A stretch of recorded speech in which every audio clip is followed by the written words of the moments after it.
Imagine a society where justice prevails, where each person plays the role they're best suited for. Welcome to the world of Plato's Republic, a tale that takes us deep into the realms of justice, governance, and the human soul. That sounds like a utopia. But how does Plato suggest we achieve such a society? That's the journey we're about to embark on. Plato, through the voice of Socrates, proposes a city constructed from the ground up, a city that reflects the very essence of justice. So, we're building a city from scratch? What's the first step? The foundation, of course. Plato starts with the basics, the need for people to come together, each contributing their skills for the common good. It's like, imagine you're at a potluck dinner and everyone brings their specialty dish. I'd bring dessert for sure. But in Plato's city, what would I contribute?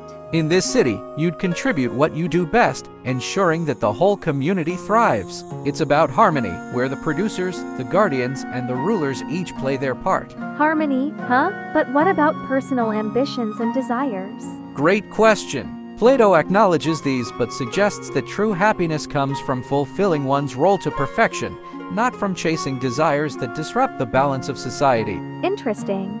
So, in a way, it's about finding contentment in contributing to the greater good. Exactly. And that's just the beginning. As we dive deeper into the Republic, we'll explore the virtues that hold this city together and the challenges it faces. I'm curious to see how this ideal city deals with real-world problems. Let's keep going. As our city grows, we must ensure its guardians are virtuous. Plato identifies for virtues wisdom, courage, moderation, and justice. Those are lofty ideals. How does Plato suggest we instill these virtues?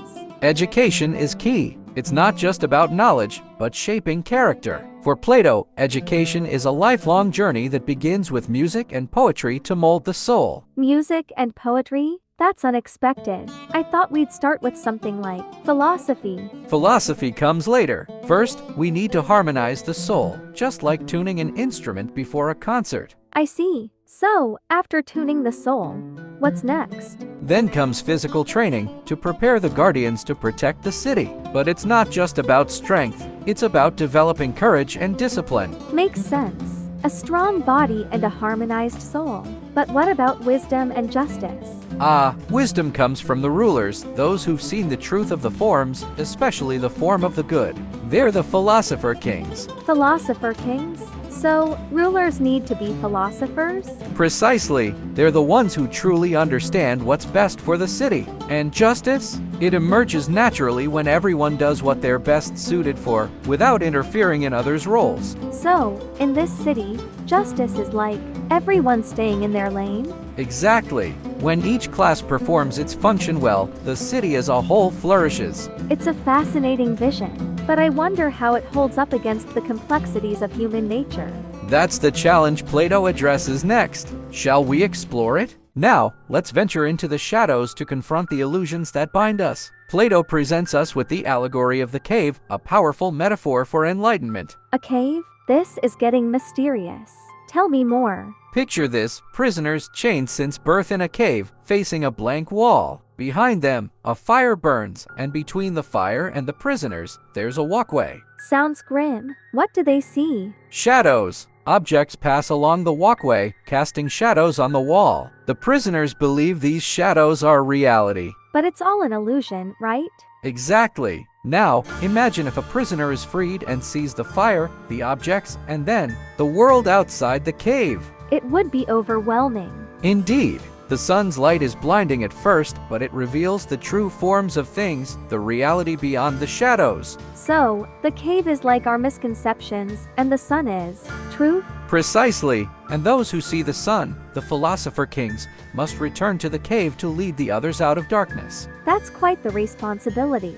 But wouldn't the others resist? They would. Plato acknowledges that people cling to their familiar illusions. But it's the duty of the enlightened to guide society toward the light. It's a powerful allegory. It makes you wonder about the caves we're in today. And that's the point. Plato challenges us to question, to seek the truth beyond appearances. I'm ready to step out of the cave. What's next in Plato's vision? With the truth revealed, let's discuss the ruler of our city, the Philosopher-King. Plato envisions a leader not seduced by power but guided by wisdom. A ruler who's a philosopher. That's rare. What makes them fit to lead? They're fit because they've seen the form of the good. They understand the blueprint of a just society and are compelled to act for the common good. So, they lead not for personal gain but for the sake of justice. Exactly. And it's not a role they seek, it's a duty they accept, knowing the path to a just society is through their guidance. It's a noble idea. But how does this philosopher-king ensure justice in the city? By structuring society into 3 classes, the producers, the guardians, and the rulers. Each class has its own role, contributing to the harmony of the whole. Harmony again. It seems to be a recurring theme in Plato's city. Indeed. And justice, according to Plato, is when each class performs its function without overstepping. It's a delicate balance. A balance that requires wisdom to maintain.